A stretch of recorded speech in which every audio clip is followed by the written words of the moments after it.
Assalamualaikum warahmatullahi wabarakatuh. Puji syukur saya panjatkan kehadiran Allah SWT atas berkat rahmat dan hidayahnya. Juga saya dapat mengikuti kembali strategi dosen pada tahun 2022 gelombang ketiga yang merupakan suatu harapan besar bagi seorang pendidik dosen. Saya sudah pernah satu kali mengikuti kualifikasi dosen namun belum berhasil.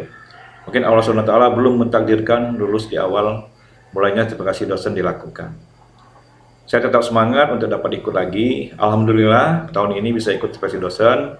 Besar harapan saya di tahun ini bisa mewujudkan impian saya, istri dan anak-anak agar ayahnya bisa lulus sertifikasi dosen di tahun 2022 ini. Amin. Salawat dan salam senantiasa kita haturkan kepada junjungan kita Nabi Agung Muhammad SAW yang kita nantikan syafaatnya baik di dunia maupun di padang mahsyar nanti.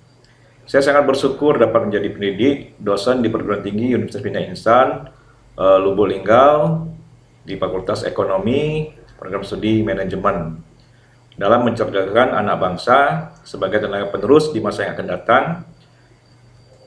Seorang tenaga pendidik dosen harus wajib melaksanakan tridharma perguruan tinggi.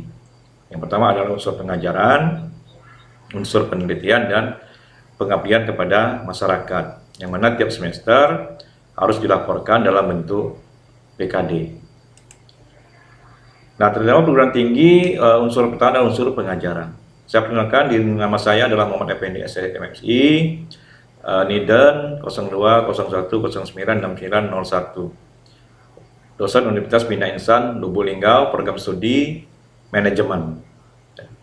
Saya lulusan Fakultas Ekonomi Muhammadiyah Palembang dan sudah juga lulusan Fakultas Ekonomi Muhammadiyah Palembang. Nah, unsur pengajaran, sebelum mengajar saya mempersiapkan rencana pembelajaran, ini RPS contohnya, dan buku-buku penunjang lainnya. Ya, ini RPS dan buku-buku penunjang lainnya. Ini contohnya ini adalah contoh RPS mata kuliah Statistika Ekonomi dan Bisnis. Nah, di RPS ini akan terdapat materi pembelajaran pokok pembahasan ada 16 kali pertemuan. Jadi pertemuan pertama sampai ke-7 adalah materi, nanti yang ke-8 adalah ujian tengah semester. Kemudian pertemuan ke-9 dan ke-15 adalah materi juga, dan pertemuan ke-16 adalah ujian akhir semester. Ini bentuk RPS-nya. Nah, ini ada kerja penilaian. Di sini bisa dilihat angka 4, 79 adalah baik B, 7569 adalah C, 40,5 adalah kurang, dan 0 sama 39 tidak lulus. Ya. Nah, ini adalah RPS manajemen produksi dan operasi, sama isinya sama 16 kali pertemuan, dan terakhir adalah metode penilaiannya. Selain RPS dan buku penunjang, saya juga mempersiapkan PPT atau materi perkuliahan tiap pertemuan dan juga video pengajaran. Ini contohnya begini, contohnya. Nah, selain itu saya juga mempersiapkan modul. Jadi ini modul pembelajaran Statistika Ekonomi dan Bisnis. Ini contohnya, kemudian modul pembelajaran manajemen produksi dan operasi. Ini contoh konkretnya, ini seperti ini, modul manajemen produksi dan operasi, kemudian modul Statistika Ekonomi dan Bisnis. Contohnya seperti ini.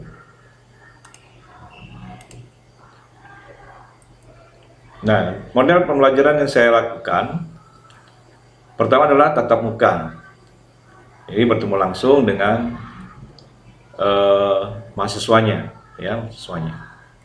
Selain tatap muka, saya juga menggunakan WhatsApp dan Google Drive untuk menunjang atau memudahkan mahasiswa dalam berkomunikasi dan mengumpulkan tugas dan melihat materi yang akan diberikan. Selain WhatsApp dan Google Drive, saya juga menggunakan Zoom dan Classroom. Ini contohnya seperti ini Classroom. Ya, dan ini adalah Zoom. Ini dipakai waktu saat terjadinya pandemi COVID-19, dan sampai sekarang pun kalau misalnya saya berhalangan masuk, saya tetap memakai Classroom dan Zoom agar materi-materi yang saya sampaikan masih tetap dapat diterima oleh mahasiswa walaupun tidak bertatap muka. Nah, selain Classroom, saya juga menggunakan Google Meet agar materi tetap dapat disampaikan kepada mahasiswa yang menggunakan Google Meet. Selain itu juga menggunakan e-learning. Jadi menggunakan e-learning. Jadi di sini bisa menyampaikan materi, menumpul tugas, dan bisa berkomunikasi kepada mahasiswanya. Nah, nanti di hasil akhir nilai mata kuliah dengan itu dengan mengupload di AWS Universitas Bina Insan Lubuk Linggau. AWS ini selain untuk menginput nilai, dipergunakan juga untuk mengetahui materi MK mata kuliah yang akan diajarkan. Bisa dilihat di AMS, kemudian mata kuliah apa yang akan diajarkan, kemudian berapa SKS, dan bisa juga untuk mengupload nilai akhir mahasiswa. Ini contohnya. Nah, ini contoh kegiatan saya dalam waktu mengajar statistika ekonomi dan bisnis. Ini adalah tatap muka dengan pertama mempersiapkan RPS, kemudian PPT, bahan ajar per pertemuan, kemudian menyiapkan buku-buku penunjang mata kuliah statistik, kemudian menyiapkan modul dan video ajar.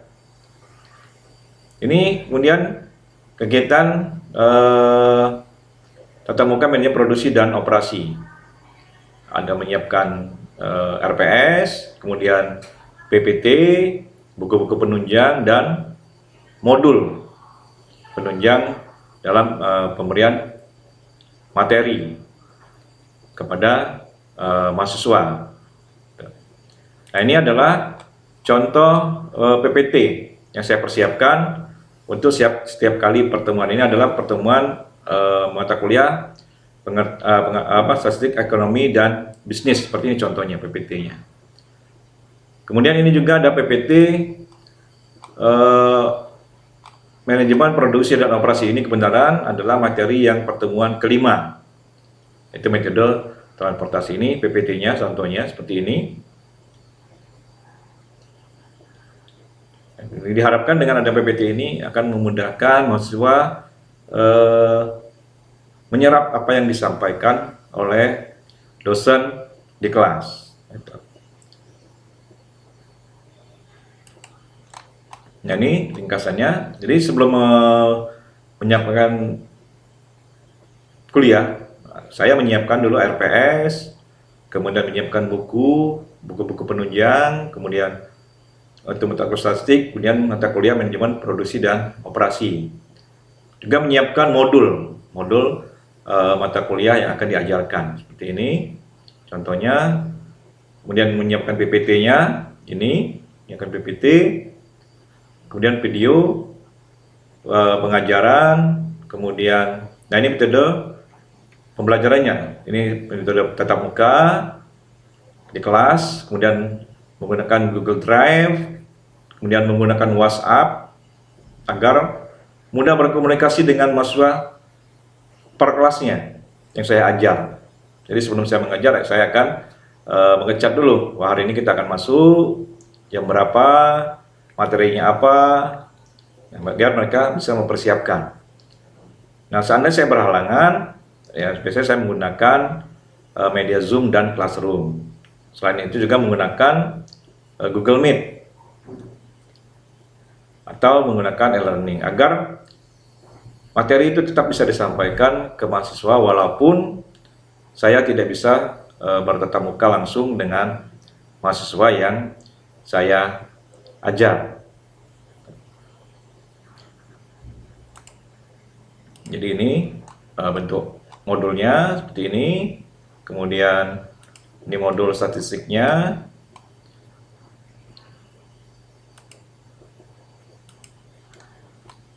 Nah, mungkin itu saja yang bisa saya sampaikan untuk unsur pengajaran. Lebih kurang saya mohon maaf, pada Allah saya mohon ampun. Saya akhiri.